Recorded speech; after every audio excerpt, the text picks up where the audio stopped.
कैसे हैं आप सब लोग। आशा करते अच्छे होंगे। स्वागत है आप सबका एजुकेशन चैनल पर, जिसमें हम देख रहे हैं बाल महाभारत कथा कक्षा 7। वीडियो को देखने के लिए चैनल को लाइक शेयर सब्सक्राइब कर लीजिए। आइए पढ़ते हैं इस वीडियो के माध्यम से इस पाठ को और जानते हैं बाल महाभारत के बारे में। पाठ 19 करने वाले का जी नहीं भरता। आइए पढ़ते हैं इस पाठ को और जानते हैं कि द्वेष करने वालों का जी किससे नहीं भरता। पांडवों के वनवास के दिनों में कई ब्राह्मण उनके आश्रम में गए थे। वहां से लौटकर वे हस्तिनापुर पहुंचे। धृतराष्ट्र को पांडवों के हालचाल सुनाए और धृतराष्ट्र ने जब यह सुना कि पांडव वन की तकलीफें उठा रहे हैं तो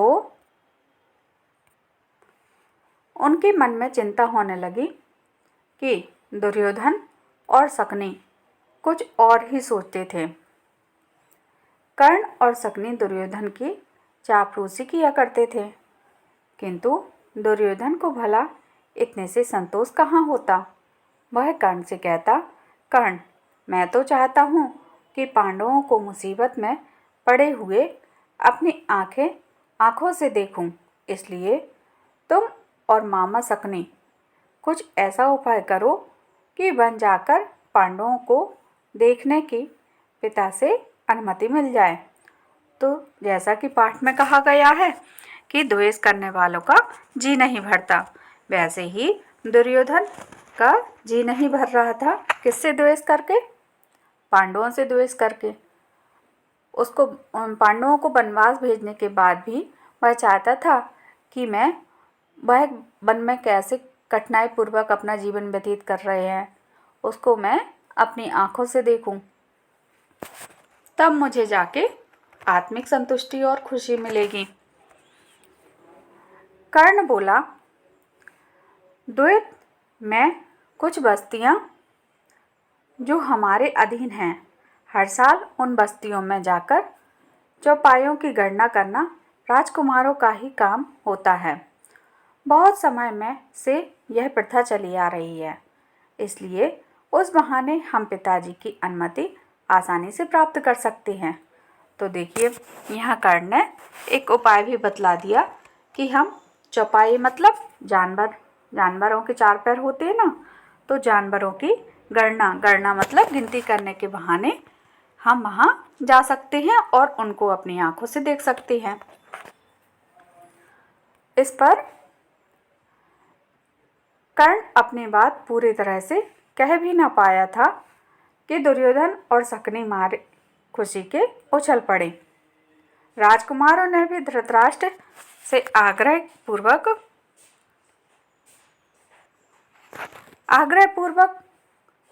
प्रार्थना की कि वह इसकी अनुमति दे दे, किंतु धृतराष्ट्र ना माने। दुर्योधन ने विश्वास दिलाया कि पांडव जहाँ होंगे वहाँ वे सब नहीं जाएंगे, बड़ी सावधानी से काम कर लेंगे। विवश होकर धृतराष्ट्र ने अनुमति दे दी। एक बड़ी सेना के साथ लेकर अब कौरव कहाँ गए? पांडवों की जहाँ पांडव अपना वनवास व्यतीत कर रहे थे उनको देखने के लिए चौपायों की गणना के बहाने दुर्योधन कौरव वहां पहुंचे।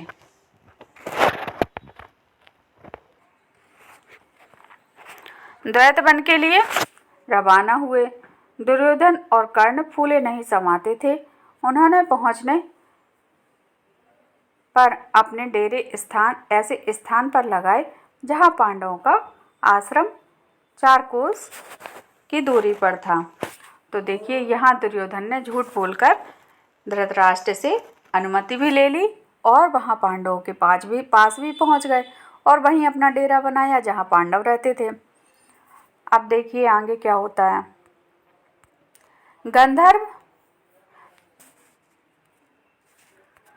गंधर्व चित्रसेन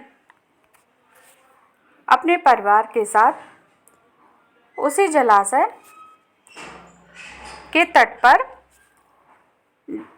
डेरा डाले हुए था। दुर्योधन के अनुचर जलाशय के पास आ रहे और जलाशय के पास आ गए और किनारे पर तंबू गाड़ने लगे। तो देखिए दुर्योधन भी वहीं पहुंच गया जहां पर पांडव लोग ठहरे हुए थे और अपना डेरा भी वहीं डाल लिया। तंबू गाड़ने लगी।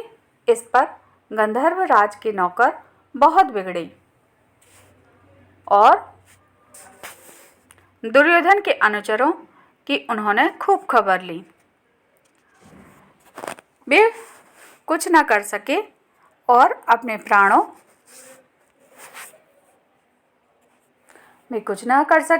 प्राण लेकर भाग खड़े हुए।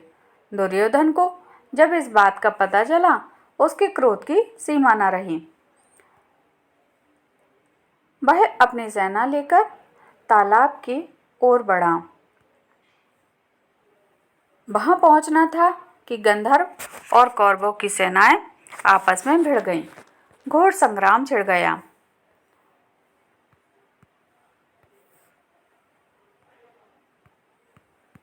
घोर संग्राम छिड़ गया।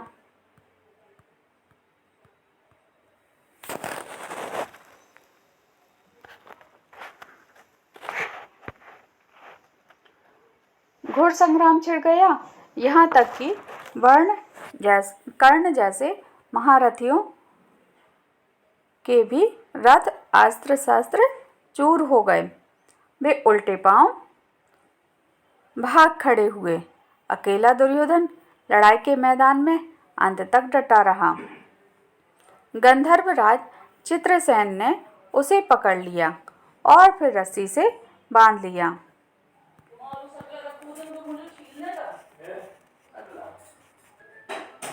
रस्सी से बांधकर अपने रथ पर बैठा लिया और शंख बजाकर विजय घोष किया। जब युधिष्ठिर ने सुना कि दुर्योधन व उसके साथी अपमानित हुए हैं तो उसने गंभीर स्वर में कहा, भाई भीमसेन, ये हमारे ही कुटुंबी हैं। तुम अभी जाओ और किसी तरह अपने बंधुओं को गंधर्वों के बंधन से छुड़ा लाओ। युधिष्ठिर के आग्रह पर भीम और अर्जुन ने कौरवों की बिखरी हुई सेना को इकट्ठा किया और वे गंधर्वों पर टूट पड़े। अंततः गंधर्वराज ने कौरवों के बंधन मुक्त कर दिया। इस प्रकार अपमानित कौरव हस्तिनापुर लौट गए।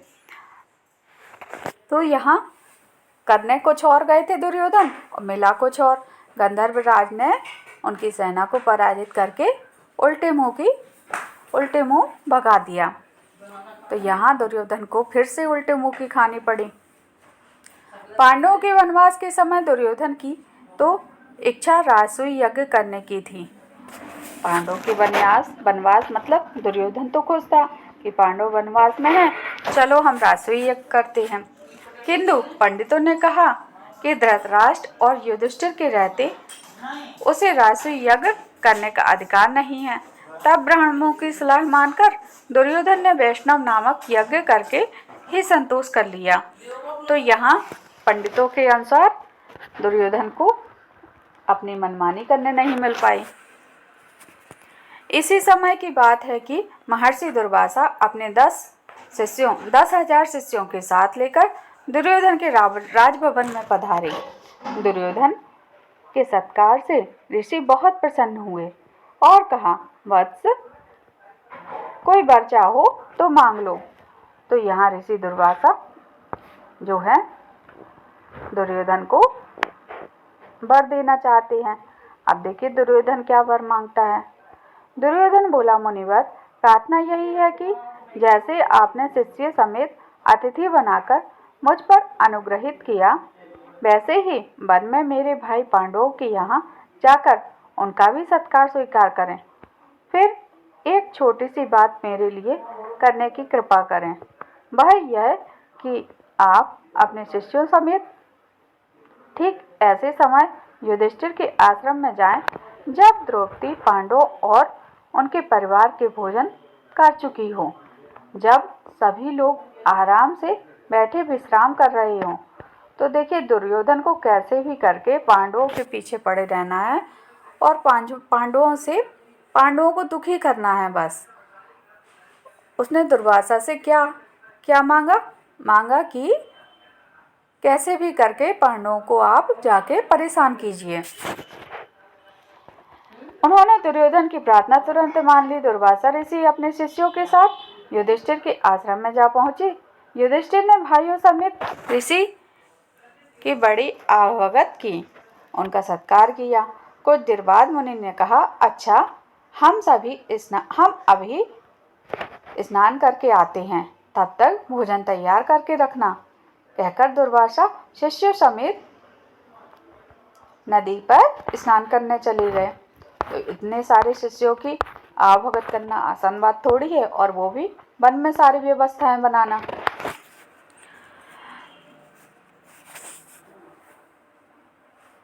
वनवास के प्रारंभ में युधिष्ठिर से प्रसन्न होकर सूर्य ने उन्हें एक अक्षय पात्र प्रदान किया